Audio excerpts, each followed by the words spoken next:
जय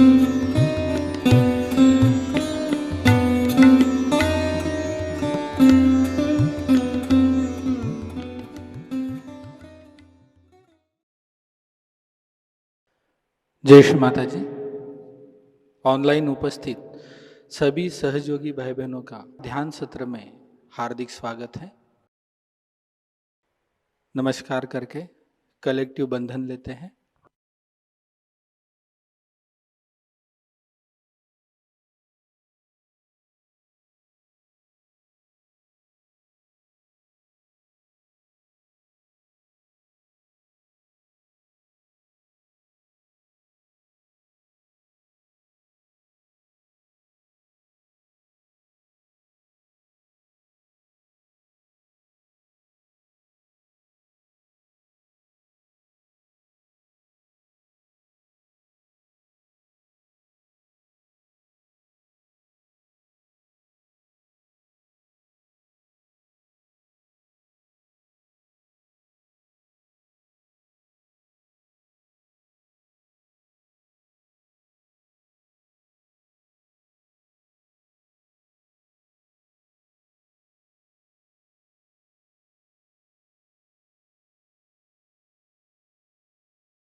तीन महामंत्र तत्पश्चात श्री गणेश मंत्र का उच्चारण करते हैं।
चित्त को सहस्त्रार चक्र पे स्थिर रखते हैं, प्रार्थना करते हैं।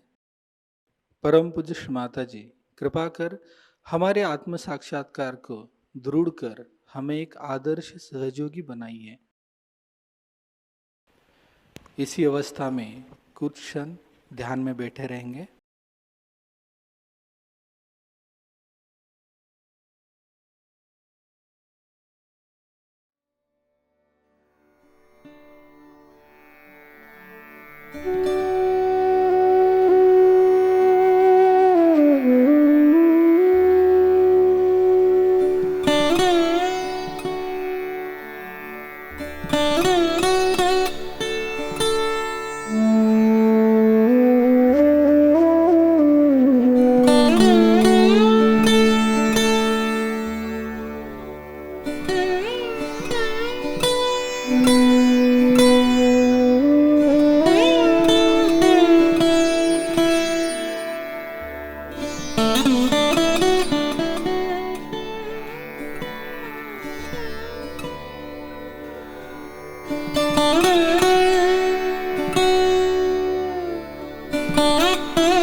अभी हम श्री माता जी की अमृतवाणी को ग्रहण करते हैं।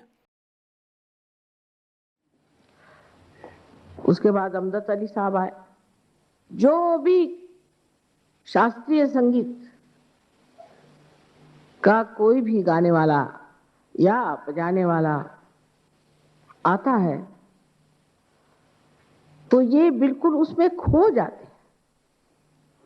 दूसरी बात ये कि कव्वाली जैसी चीज जो कि समझनी चाहिए। एक बड़े भारी मशहूर कव्वाल पाकिस्तान से आए थे। पता नहीं उन्हें क्या हो गया, मुझे देखते ही साथ उन्होंने कहा माँ आप सामने आके बैठिए। देखते ही साथ पहुंचे आदमी थे, औलिया निजामुद्दीन और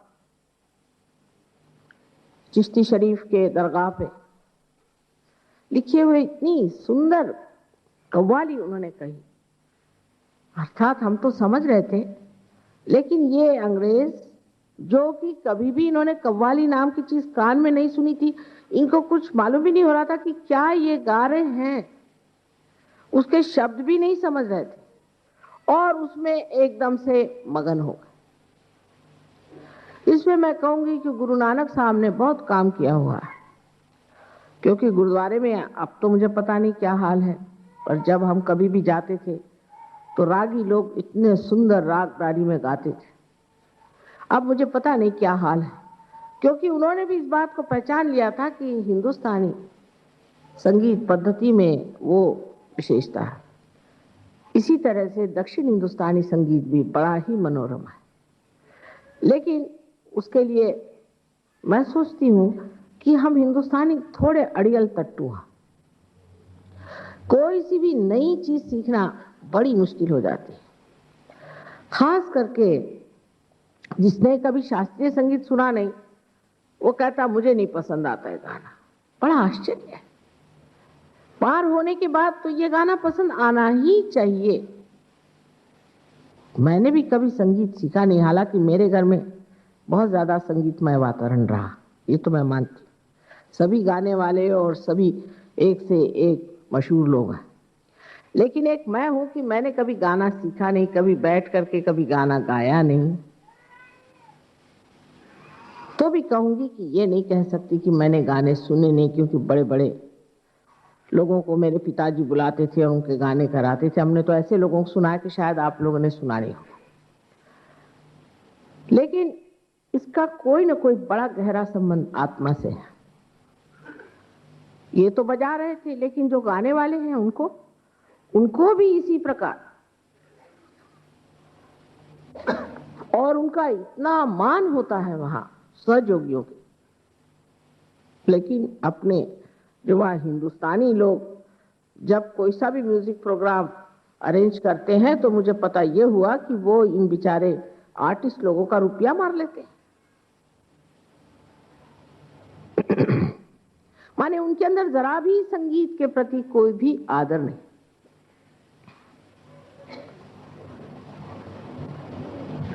कुछ हिंदी भाषी लोगों में ये भी जिद होती है कि दूसरे किसी की भाषा ही नहीं सीखते, जैसे अंग्रेज का हाल है। एक बार आप अंग्रेजी सीख लेते हैं, फिर आप कोई भाषा सीख नहीं सकते। पर अंग्रेज कभी भी दूसरों की भाषा नहीं सीख पाते, क्योंकि सब अंग्रेजी बोलते, और अगर बोले भी बड़े मुश्किल से तो ऐसा लगता है अंग्रेजी ही बोल रहे हैं। यही हिंदी भाषी लोगों का है।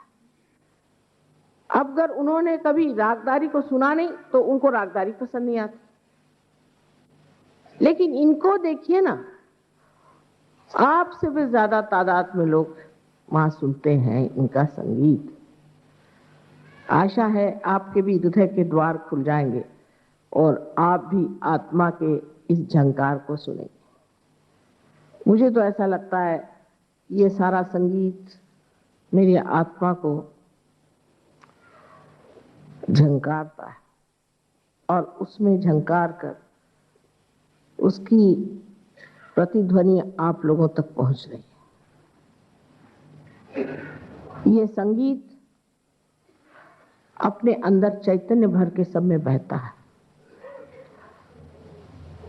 इसमें से चैतन्य बहता है। हमारे पास कितनी गहरी चीजें इस देश में है, इस गहरी चीज को पाना चाहिए, उसको जानना चाहिए।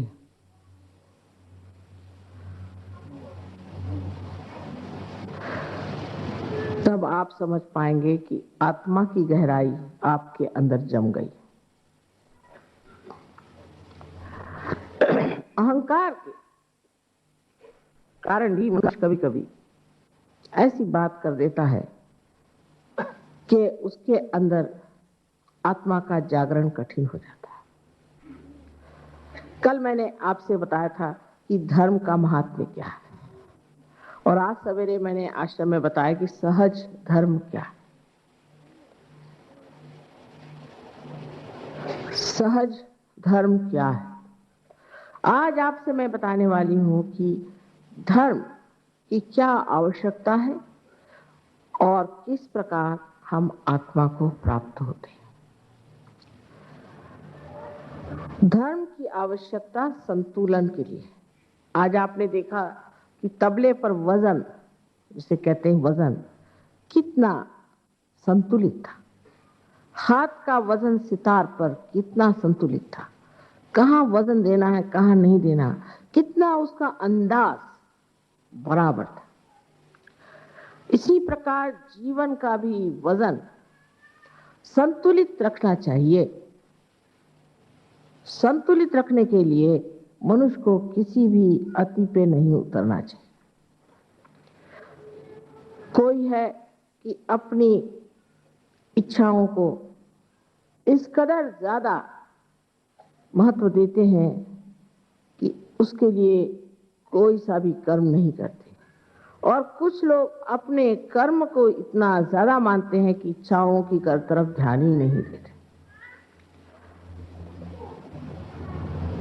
लेकिन जो मनुष्य अपना जीवन संतुलित रखता है उसके अंदर इच्छाएं भी संतुलित रहती हैं और उसका कर्म भी। जैसे एक उदाहरण के लिए समझ लीजिए कि मैंने ये सोचा कि मैं भी इतना बड़ा हॉल खड़ा करूं। समझ लीजिए अब इतना मेरे पास तो पैसा वैसा है नहीं और ना जमीन है,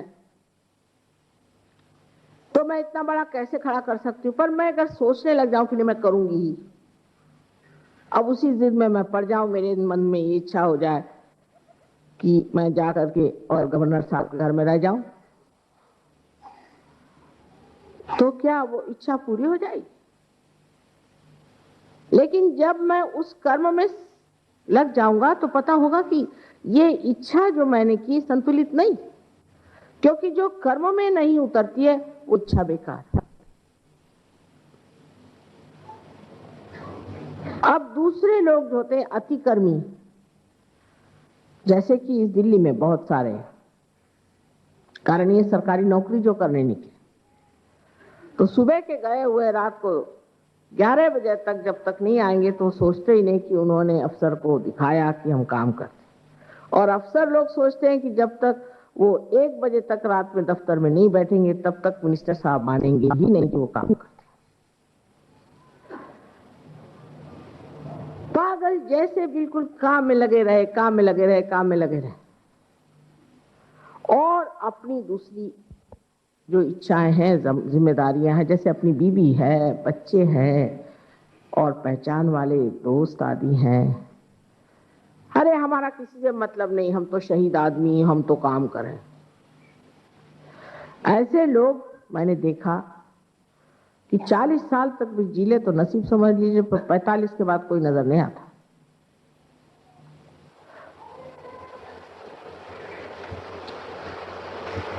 लेकिन जो आदमी संतुलित होता है वो काम भी अच्छा कर सकता है, बढ़िया काम कर सकता है, एफिशिएंट भी होता है और उसका बुढ़ापा भी अच्छा कटता है। लेकिन आप ऐसे अनेक लोग पाइएगा कि जो पागलों की तरह काम पर लगे रहते, और काम जितना हो रहा है अपने देश में उसके बारे में जितना कहा जाए उतना ठीक है। और सब लोग काम बहुत करते, मुझे तो कोई काम दिखाई नहीं देता। जो जहां खुदा पड़ा है वहां खुदा पड़ा है, जो बिगड़ा पड़ा वो बिगड़ा पड़ा है। एक हम लोग बचपन में खेलते थे खेल, उसका नाम था जहां पड़ी वहां सड़ी। वो चीज अपने देश की है, लेकिन अपने यहां जितने लोग काम करते हैं उतने तो कोई भी देश में लोग नहीं काम करते। और सबसे इनएफिशिएंट देश अपना। उसकी वजह यह है कि एक हद तक पहुंचने पर ये कर्म करने वाला भी थक जाता है, उसको दूसरी साइड भी देखना चाहिए। तब फिर इसको जांचना चाहिए अपने इच्छाओं में। अगर मुझे संगीत सुनने की इच्छा है और मेरे पास टाइम नहीं तो मैं नीरस हो जाऊंगी। मेरा एक जीवन एकदम नीरस हो जाएगा। जैसे आजकल आपने देखा होगा बहुत पागलों तरह लोग रास्ते में दौड़ते हैं, जॉगिंग करते हैं। ऐसे बहुत से लोग इनमें से मैंने देखे, वो आके मुझे बताते हैं कि माँ हम तो स्थितप्रज्ञ हो गए। मैंने कहा कैसे? मेरी माँ मर गई तो भी आंसू नहीं आए, मेरे बच्चे मर गए मुझे कुछ परवाह नहीं, मेरी बीवी मर गई मुझे परवाह नहीं। अरे वाह, ये स्थितप्रज्ञ की भाषा कहां से आ गई? इतने नीरस हो जाते हैं। फिर अपने यहाँ हठ योगी होते जो सर के बल खड़े होते हैं और बहुत ज्यादा राइट साइडेड, आज सर के बल खड़े हुए तो पता नहीं कल क्या अतड़ियां निकाल देते हैं पेट में से। मेरा तो घबराहट हो जाती किसी को देखती हूँ मैं, बाप रे बाप अब क्या होने वाला। अब उसमें जो लग गए तो इतने ज्यादा उसमें घुस जाएंगे कि ये नहीं सोचेंगे कि हम किस लिए कर रहे हैं, ये पागलों की तरह उसमें भी लग जाए। और उसमें संतुलन न होने की वजह से ऐसे लोगों को हार्ट अटैक बहुत जल्दी आ सकता है। और सबसे बड़ी बात तो ये होती है कि इनका हार्ट ही पत्थर हो जाता है। ऐसे घरों में हमेशा डिवोर्स होंगे, बीवी से झगड़े होंगे, उनको कोई भी चीज अच्छी नहीं रहती, वो बिल्कुल हनुमान जी का अवतार हो जाते हैं। उनको दूरी से बात करना ठीक है, अगर सो रहे हो जगाना हो तो एक लकड़ी से जगाइए दूर से, नहीं तो वो आपको ठिकाने लगा देंगे। और जो दफ्तर में इतना ज्यादा काम करते हैं वो भी बहुत क्रोधी होते हैं। कारण ये कि दफ्तर में तो साहब हमेशा बिगड़ते रहता है, वो सारा आकर के बीवी पर बिगड़ना, उस पर चीखना चिल्लाना शुरू हो जाता है, क्योंकि मैं काम कर रहा हूं। ये एक सर्वसाधारण बात मैंने आपसे कही, लेकिन धर्माचरण जो है उसमें भी हम अतिशयता जब करते हैं और लेफ्ट में बहुत चले जाते हैं, तो अब भक्ति में लग गए तो क्या कि वो 65 मरतबा हाथ धोएंगे और 80 मरतबा पैर धोएंगे। सहयोग में भी कुछ कुछ लोग ऐसे पागलों तरह करते हैं। मैं देखती हूँ कि मैं भाषण दे रही हूँ और अपने चक्र चला रहे हैं पागलों की तरह, सर पे वो दे रहे हैं, बंधन दे रहे हैं। अरे इसकी कोई जरूरत है? हम बैठे हैं ना सामने,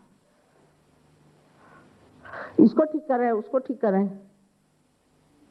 ये अतिशयता जो है इसे छोड़ देना, बीचों बीच रहना। अब कोई अगर बहुत ज्यादा ये सोचे कि मैं तो साहब किसी काम का नहीं हूं, खासकर गजरिया लोग, शराब पीने वाले लोग, शराब पीने वाले हमेशा रोते रहेंगे और कहेंगे कि साहब मुझसे दुखी कोई नहीं, सब दुनिया इनको देख देख दुखी थी। अब ऐसे लोग लेफ्ट में चले गए। ऐसे लोगों को भूत पकड़ लेते हैं, भूत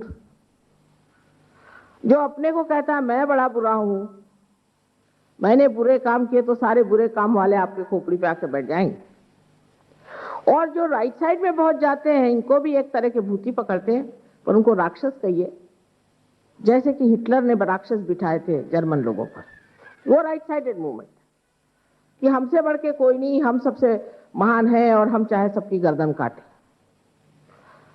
इस तरह से आंखों पे खून चढ़ जाता है, फिर जिसको चाहे उसको मारते फिरते हैं। उनको लगता है ठीक है हमको मारना ही चाहिए। इस प्रकार के दो तरह के विक्षिप्त लोग अतिशय में आते हैं, और जो अतिशयता अगर ज्यादा हो जाए तो मनुष्य के लिए बड़ी हानिकारक होती है। तो मनुष्य को बीचों बीच रहना चाहिए, संतुलन में रहना चाहिए, ये धर्म है। अब इस धर्म का आलंबन क्यों? क्योंकि जो चीज आकाश में उड़ना चाहती है उसमें अगर संतुलन नहीं हो, किसी अगर एरोप्लेन में संतुलन न हो, एक ही उसमें विंग हो, तो वो 2 मिनट में ठिकाने लग जाता है जब उड़ने लगता है। इसलिए जब मनुष्य में संतुलन होता है तो कुंडलिनी बहुत आसानी से उड़ जाती है। हमारे सर में जैसे मैंने बताया था कि 2 संस्थाएं हैं जिसे हम मन और अहंकार कहेंगे, लेकिन अंग्रेजी में इसे सुपर ईगो और ईगो कहते हैं। ये दोनों की दोनों जाकर के हमारे सर में इस तरह से एक के ऊपर चढ़ जाती है, तब हमारी तालू जो है एकदम से कैल्सिफाइड हो जाती है। ये दोनों ही चीजें इन 2 प्रकृति में से निकलती है, एक तो जड़ प्रकृति और एक एक्टिव कार्यशील प्रकृति। और ऐसा कहिए आप कि जिसे हम तमोगुणी कहते हैं और एक रजोगुणी, इन दोनों की वजह से ये संस्थाएं तैयार हो जाती हैं। और जब ये एक के ऊपर एक कोई सी भी ज्यादा चढ़ जाती है तो आप समझ सकते हैं कि कुंडलिनी का बाहर निकलना और भी कठिन हो जाता है।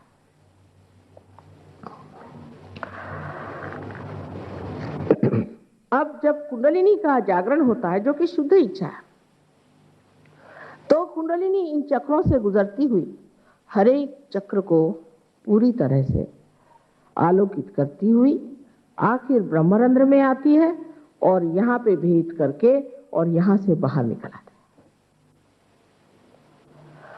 जैसे ही आज्ञा चक्र पे कुंडलिनी जाती है, शुद्धि से शुरू होता है, पर आज्ञा पे पहुंचते ही साथ हमारे ये जो दोनों संस्थाएं हैं अंदर की तरफ खींच जाती है।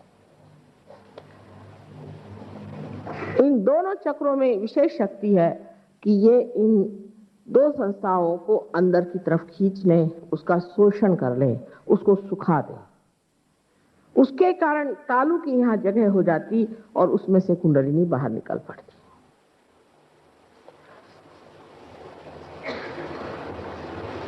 आत्मा के बारे में हमने सुना है कि आत्मा सच्चिदानंद स्वरूप है। सच्चित और आनंद। अभी भी अहंकार बहुत ज्यादा है यहां बैठा हुआ। हाँ, सच्चित और आनंद ये आत्मा का स्वरूप माना जाता है। सत्य है वो सत्य नहीं जिसे हम सोचते हैं कि ये सत्य है। सोच करके जो जाना गया सो सत्य नहीं होता, क्योंकि विचार एक भ्रामकता है कि आप समझ नहीं पाएंगे ये सच्चा है कि झूठा है। अगर ऐसा नहीं होता तो क्यों फिर इस तरह के झूठे गुरु लोग इतने पनपते। दुनिया में कितने झूठे लोग संसार में कितना ज्यादा आक्रमण कर रहे हैं, कितनी बड़ी जगह पे लेकर बैठे हुए हैं। ये कैसे घटित होता है, ये क्यों घटित होता है? वजह यह है कि हमको केवल सत्य मालूम नहीं, हम जानते नहीं कि सत्य क्या है। अब समझ लीजिए, हम आपके सामने कुछ भी कह रहे हैं, कुछ भी कह रहे हैं, क्या ये हम सत्य कह रहे हैं या असत्य कह रहे हैं? क्या आप कह सकते हैं कि हम बिल्कुल सत्य कह रहे हैं, सत्य के सिवा और कुछ नहीं कह रहे हैं और यही केवल सत्य है? नहीं कह सकते। हो सकता है हम भी कोई झुठला रहे हो, आप हो सकता है। ये भ्रम बना ही रहेगा। कब तक? जब तक आप अपनी आत्मा को प्राप्त नहीं होते। जब आपकी आत्मा आपके अंदर जागृत होती है तो नस नस में वो शक्ति बहती है जिसे चैतन्य कहते हैं, जिसके द्वारा आप जान सकते हैं कि ये सत्य है या असत्य है। जैसे अभी आपको डॉक्टर साहब ने बताया कि उन्होंने सत्य को किस तरह से जाना। आप भी सत्य को तभी जान सकते हैं जब कुंडलिनी का जागरण होकर के आप निर्विकल्प में समा जाते हैं। उससे पहले आपको हाथ इस्तेमाल करने पड़ते हैं। जहां आप देखते हैं कि इस उंगली में आ रहा है और इसमें नहीं आ रहा, तो क्या हो गया? ये तो आज्ञा की उंगली है, आज्ञा की उंगली है। तो इसका मतलब ये कि मुझे अहंकार हो गया। अब आके साफ कहेंगे माँ मेरा आज्ञा ठीक कर दो, माने मेरा अहंकार ठीक कर दो। पर आप सोचिए किसी आदमी से अगर कह दीजिए काफी दूर खड़े होकर के भी कि तुझे अहंकार हो गया, तो हो गए फिर आप कल्याण आपका। पर स्वयं ही मनुष्य आकर के आपसे कहेगा कि अरे बाप रे ऐसा मेरा आज्ञा पकड़ रहा है। क्योंकि जो अहंकार एक बार सुखावह लगता है, आनंददायी लगता है, हाँ हाँ क्या कहने, हमको हार पहना है, बड़ी हमारी सबने बड़ी वाह वाह करी, हमारा जय जयकार हुआ, इससे जो आदमी बहुत खुश हो जाता है, वो पार होने के बाद उसका सर दुखने लग जाता है। जैसा ही उसका अहंकार चढ़ जाएगा, अरे बाप रे इतना सर में दर्द हो रहा है माँ, मेरा तो आज्ञा चढ़ गया, तो वो भागता है ऐसी चीजों से जो उसे अहंकार दे। वो फिर प्रयत्न करता है कि किस तरह से मैं अपने अहंकार को न बढ़ने दूं। ये तो मेरे अंदर जैसे कोई एक बलून बैठ गया है, जरा सा कोई अच्छा शब्द कहता फट से चढ़ जाता है मेरे सर पे। तो वो अपने अहंकार से दूर हट के उसे देखता है, आहा चढ़ गए फिर घोड़े पर, चलो उतरो। उससे पहले आदमी ये नहीं जानता कि वो अहंकार में बैठा है। जब उसका अहंकार उसे दुख देगा तभी वो समझता है।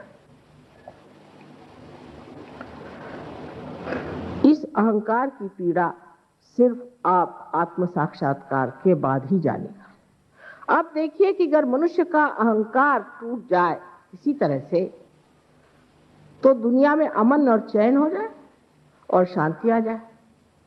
दुनिया में बहुत से लोग हाथ जोड़ के बात करेंगे, साहब मैं क्या कहूं, मैं तो आपके चरणों की धूल है, और अहंकार इतना बड़ा बोझा सर पे लेकर के और ऐसे इससे बात करेंगे कि मनुष्य सोचेगा क्या, हो क्या नम्र मनुष्य है। लेकिन एक आत्म साक्षात्कार ही जानता है कि कौन असल में नम्र है। फिर चाहे वो चिल्ला चिल्ला कर डांट भी रहा हो तो भी वो जानेगा कि ये नम्रता से ही डांट रहा है।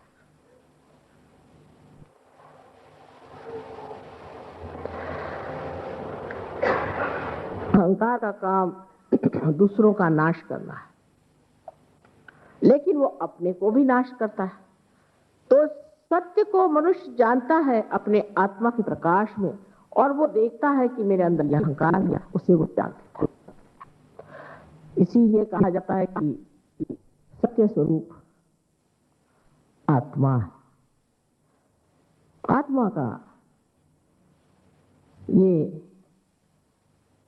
प्रकाश है जिसमें मनुष्य सत्य को देखता है। किसी ने पूछा, साहब आपने कैसे जाना हमें ये बीमारी? कैसे जाना? हमारे आत्मा के प्रकाश में। हमारे आत्मा के प्रकाश में आप आ गए और हम जान गए कि आपको क्या शिकायत है।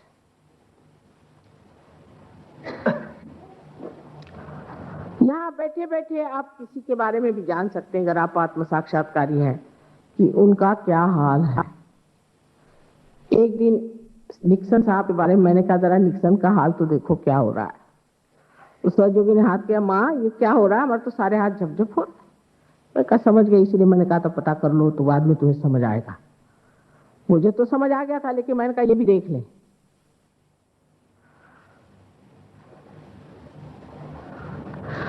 सारी दुनिया का आपको पता लग सकता है सत्य का, अगर आप आत्मा के प्रकाश में जागरूक।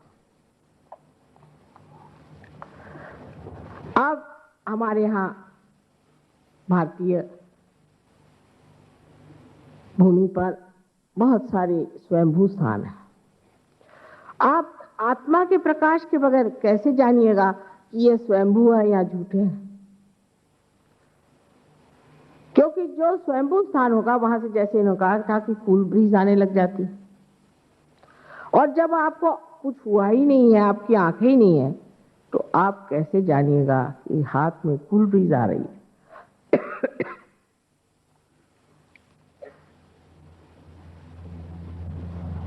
केवल सत्य जानने के लिए केवल आत्मा होना चाहिए। आज का सहयोग इस प्रकार हमने बांधा है कि किसी तरह से थोड़ी सी तो भी रोशनी इनके अंदर आ जाए, थोड़ी सी धुंधली सी भी आ जाए। कुछ सफाई की जरूरत नहीं, कंदील को पहले सफाई करने की जरूरत नहीं, उसको करते करते जन्म बीत गए। अब पहले इनके कंदील में दीप जला दो, फिर ये खुद ही देखेंगे कि इस कंदील में यहां से दाग है, यहां से दाग है, खुद ही साफ कर लेंगे। जब आत्मा का प्रकाश आता है और मनुष्य जब आत्मा से निगडित हो जाता है, आइडेंटिफाइड हो जाता है, तो वो देखता है कि मेरे आत्मा का प्रकाश इसलिए नहीं जा रहा है क्योंकि मेरा कंदील जरा खराब है, इसको साफ कर लो। और उस कंदील के प्रकाश में ही उसका शरीर, उसका मन, उसकी बुद्धि, अहंकार आदि जितने भी दोष है सब एक साथ साफ हो सकते हैं। कोई कहे कि अंधेरे में आप कपड़ा धोइए, तो कोई नहीं धो सकता। तो सर्वप्रथम ये जानना चाहिए कि अभी तक हमने सत्य को जाना नहीं है, इसलिए आत्म साक्षात्कार के बगैर हम सत्य को जान नहीं सकते। आजकल लोग लड़ते हैं इश्यूज के लिए कि चलिए अब यहाँ पे न्यूक्लियर वॉर होने वाला है, उसके लिए आप झगड़ा करें कि न्यूक्लियर वॉर नहीं होना चाहिए, फिर और कुछ उठा लेंगे। इस तरह से एक एक चीज बना के उसको लेकर के लोग झगड़ते हैं। लेकिन ये बनाया किसने है न्यूक्लियर वॉर? मनुष्य ने, मानते हैं आप? अगर मनुष्य ही परिवर्तित हो जाएगा तो न्यूक्लियर वॉर कहां से रह जाएगा? और अगर मनुष्य परिवर्तित नहीं होगा तो परमात्मा भी उसको बचाने के लिए क्यों सोचेंगे? बेकार की घरे में ऐसे दीप आप जानते हैं जो हम जलाते हैं दिवाली के रोज, वो मिट्टी के दीप टूटे फूटे होते उनको फेंक देते। उनको कौन जी से लगा के रखेगा? लेकिन अगर ऐसे दीप तैयार हो कि जो निरंतर जलते रहें, उसको संभाला जाता है, ऊपर रखा जाता है।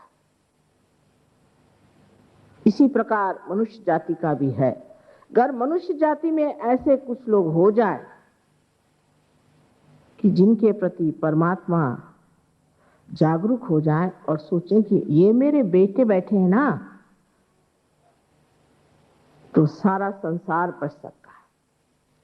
कहते हैं कि अगर साड़ी का एक छोर भी बच गया तो सारी साड़ी बच सकती है। इसी प्रकार थोड़े से सहयोगी भी इस संसार को बचा सकते हैं, न्यूक्लियर वॉर को खत्म कर सकते हैं, सारे वातावरण को वो संभाल सकते हैं। पर वो एक दशा आनी पड़ती है। जब तक वो दशा नहीं आती, जब तक इतने लोग यहाँ नहीं होते, तो ये कार्य बन नहीं सकता। जो लोग सहयोग में आते हैं, सिर्फ लेक्चर सुनने और चले जाते हैं, उनको पता होना चाहिए कि उनको खबर हो गई है और थोड़ा सा सुन भी लिया और थोड़े पार भी हो गए, लेकिन अगर उसमें वो उतरे नहीं तो इस संसार में जो कुछ भी होगा उसके वो जिम्मेदार। अभी मैं किसी घर खाना खाने गई थी, वहां एक प्रोफेसर साहब आई, कहने लगे अगर माता जी आए तो मैं दर्शन के लिए आती। दर्शन के लिए पहुंच गई और मैंने देखा, बस वो दर्शन करके बस खुश हो गई, आप हो गया दर्शन। हिंदी की प्रोफेसर है। मैंने कहा साहब आप क्या कबीर पढ़ाती हैं? कहले हाँ, अधिकतर हम कबीर पढ़ाते। कैसे पढ़ाती हैं आप कबीर? अब जो लिखा पढ़ाती। अरे मैंने कहा उस कबीर को समझाने के लिए आपको अभी 7 जन्म लेना होगा। ये तो बात है कहने। मैंने कहा आत्म साक्षात्कार ले लो, इसी जन्म में समझा दो।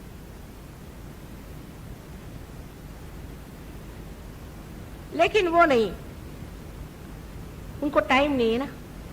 तब उस जमाने में टाइम तो होना चाहिए था, क्योंकि वो लोग सब स्ट्राइक पे थे। एक स्ट्राइक से इतना ही फायदा हो सकता है कि कोई लेक्चर में तो आ जाते हैं लोग,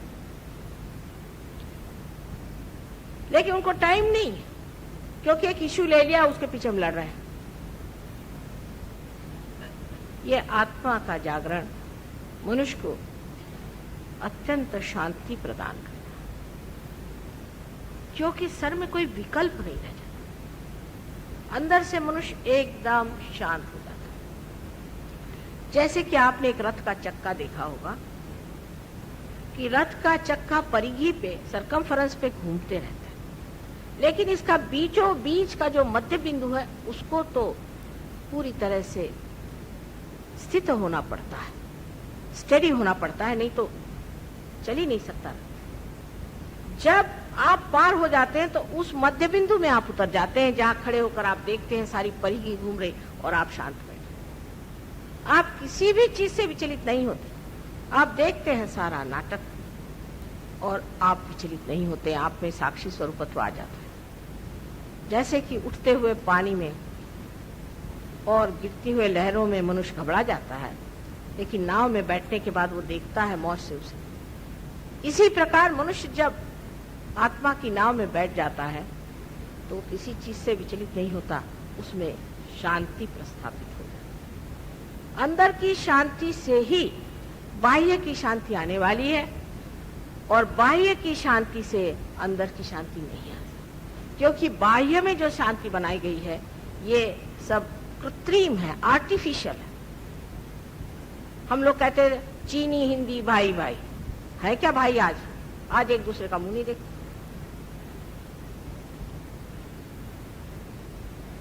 पहले सिख लोग और जो दुनिया में आए तो हिंदुओं के रक्षण के लिए आए, अब एक दूसरे का मुंह नहीं देखते। सब दोस्ती कैसे खत्म हो गई? क्या हो गया? हम क्या भूल गए? वजह यह है कि सबको जोड़ने वाला जो एक सूत्र है वो ये आत्मा है, या कहना चाहिए कि वो सूत्र ये कुंडलिनी है और आत्मा उसके अंदर एक मणि स्वरूप है। इस सूत्र को इस मणि में पुरोया गया और जब सभी एक हैं तब लड़ाई किससे होने की है? तो दूसरी जो हमारे अंदर स्थिति आती है, जो सत्य, वो ये कि हम सामूहिक चेतना में जागरूक हो जाते हैं। सामूहिक चेतना का मतलब कलेक्टिव कॉन्शियसनेस, माने हमारी जो आज मनुष्य की जो चेतना है वो सीमित, ये असीम की चेतना अंदर आ जाती है कि आप अपने उंगलियों पे जान सकते हैं कि दूसरे आदमी को क्या परेशानी है और आपको क्या परेशानी है। यहां बैठे बैठे, जैसे मैंने कहा, आप निक्सन का हाल जान सकते हैं, उसी प्रकार आप हर एक के बारे में जान सकते हैं और हर एक को ठिकाना लगा सकते हैं, माने बुरे मार्ग नहीं, अच्छे मार्ग।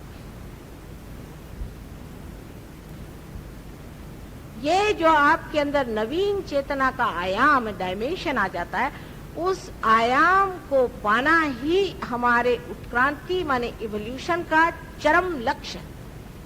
अमीबा से जो आज आप इंसान बने हुए हैं, वो इसीलिए कि इस आखिरी चरम लक्ष्य को आप, इसलिए आत्म साक्षात्कार होना ये हमारा हक भी है और ये हमारा चरम लक्ष्य भी है।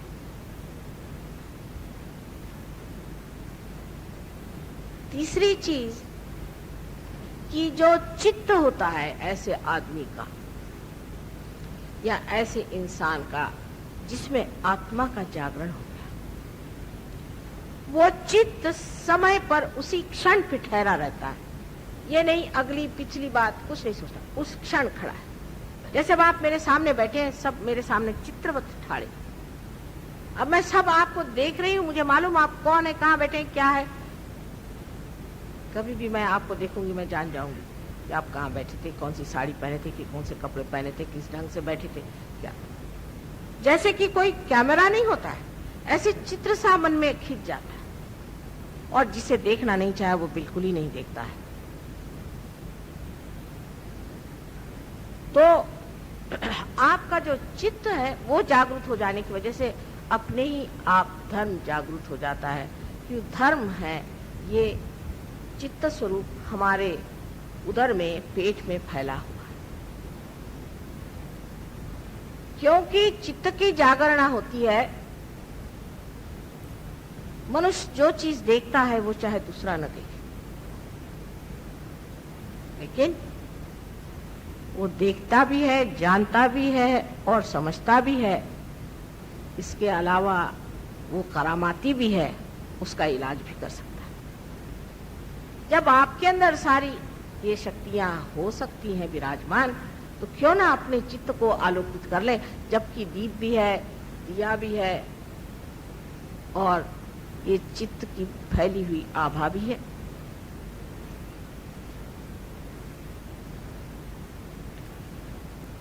इस चित्त के बारे में तो जाने हमने कितने लेक्चर दिए होंगे। हो सकता है आप लोग जब मंदिर पे आइएगा तो इन टेप्स को सुनिएगा आप और जानिए। सहयोग में शुरुआत में जो लोग आते हैं उनको सब कुछ एक साथ नहीं बता दिया जाता, हालांकि सारा की सारा आपको बताने का है मुझे, और पूरे का पूरा अधिकार आपको देने का। जितनी भी हमारी शक्तियां वो सारी की सारी आपको देने की, लेकिन सर्वप्रथम धीरे धीरे कदम रखिए। बहुत से बातों का बोझा आप उठा नहीं पाएंगे।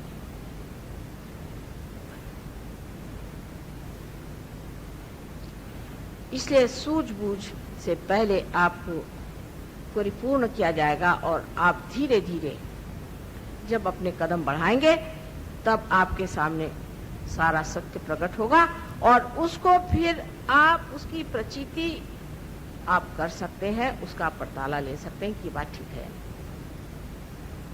आप उसकी जांच कर सकते हैं।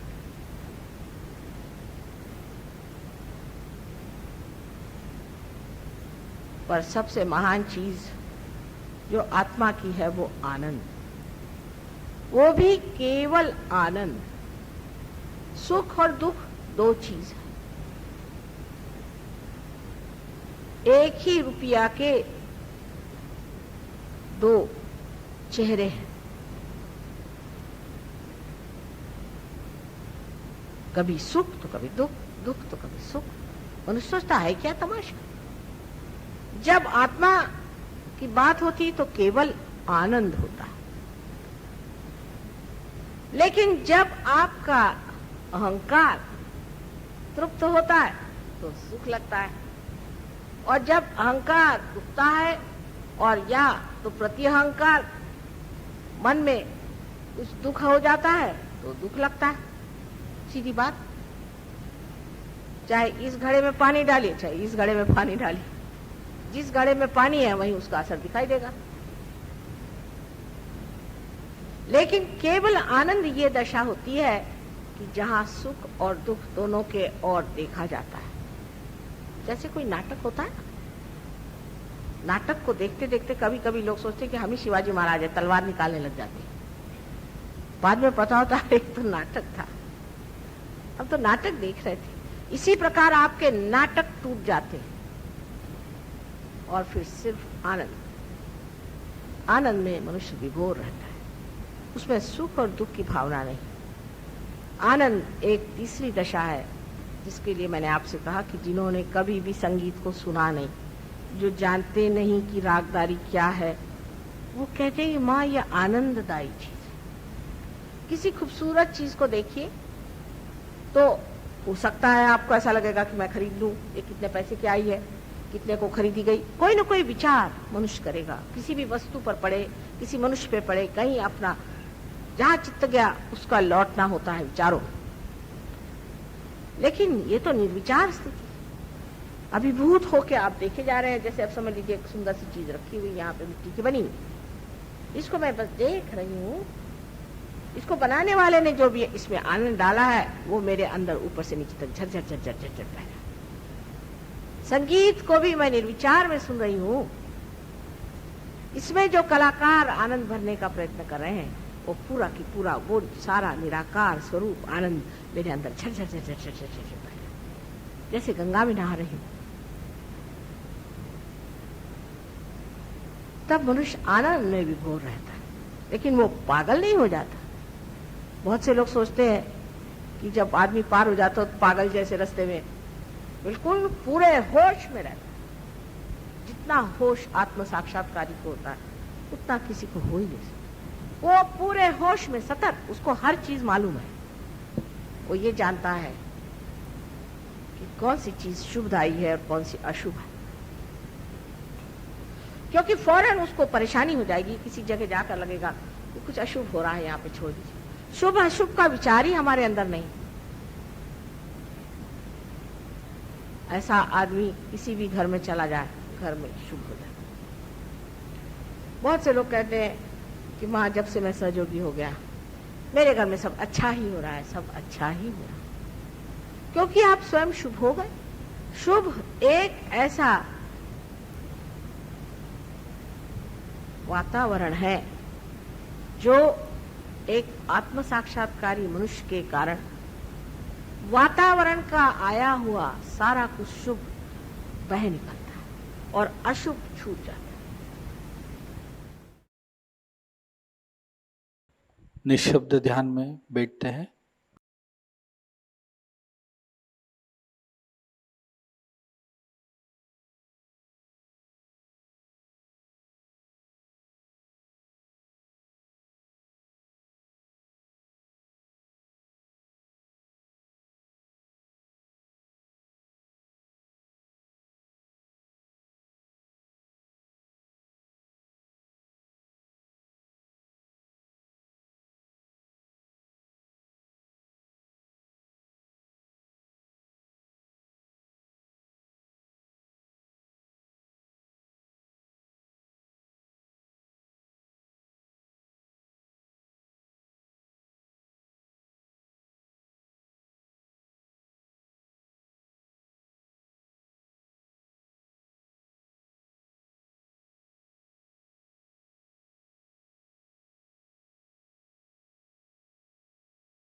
दोनों हाथों को जोड़कर श्री माता जी के श्री चरणों में प्रार्थना अर्पित करते हैं।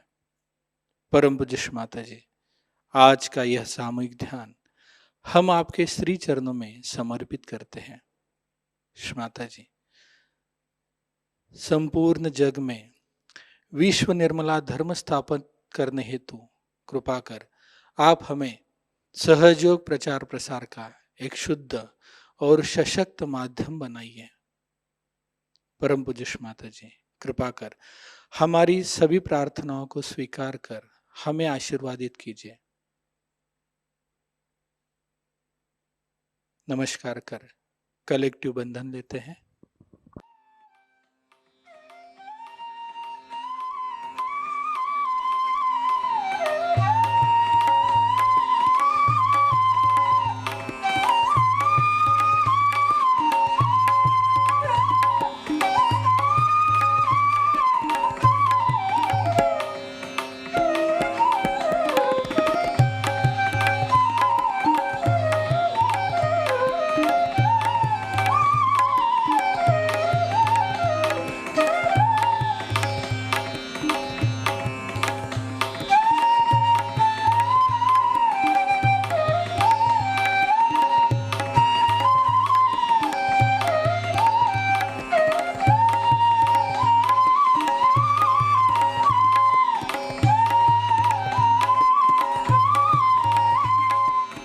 आज का ध्यान केंद्र यहीं पे संपन्न होता है। आप सबका हृदय से धन्यवाद। जय श्री माता जी।